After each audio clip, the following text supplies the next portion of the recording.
Goeiedag liewe vriende, ek groet u in die wonderbare naam van ons koning Jesus.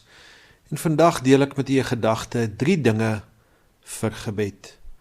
Ons lees in Matteus 14 vers 23. En nadat hy die skare weggestuur het, klim hy op die berg om in die eensaamheid te bid.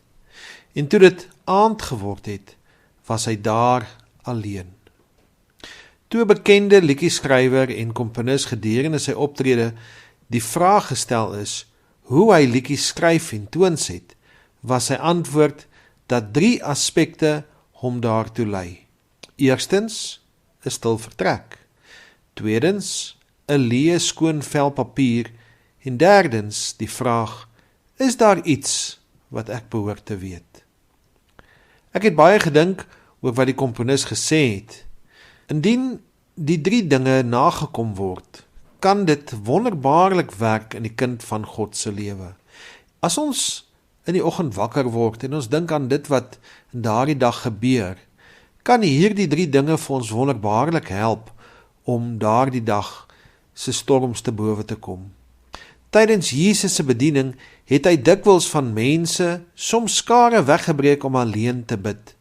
Nou in Matteus 14 voorsien hy eers aan 5000 mense, manne, vroue en kinders, 'n maaltyd in oorvloed, deur slegs 5 brode en 2 visse. En daarna, na 'n baie besige dag, waarin hy mense genees het, ander hul sondes vergewe het en selfs strikvrae beantwoord het, stuur hy sy disippels op 'n skei voor hom uit. Maar hy self het alleen in die eensaamheid agtergebly om alleen met sy Vader in gebed te verkeer. As Jesus nodig gevind het om alleen met sy Vader te wees, hoeveel te meer het ek en jy nie nodig om daagliks tyd met God te spandeer nie, om ons harte voor hom uit te stort, sy woord te bepeins en dan volgens sy riglyne voort te gaan. 'n Stil vertrek, enige plek waar ek ongehinderd op hom gefokus kan bly, sonder dat enigiets my aandag aftrek. Die Here sê immers, gaan in jou binnekamer en bid jou Vader in die binnekamer, hy sal jou in die openbaar vergelde. Dan kort ons miskien 'n skoon vel papier of 'n skoon gemoed met 'n gewillige en gehoorsame hart, met 'n hartsbehoefte. Is daar iets wat ek moet weet, Here? Praat met my, o Heilige Gees.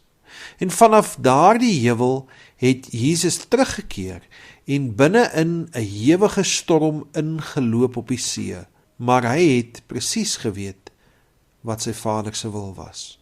Ag, mag elke kind van God genade vind om Jesus so te volg.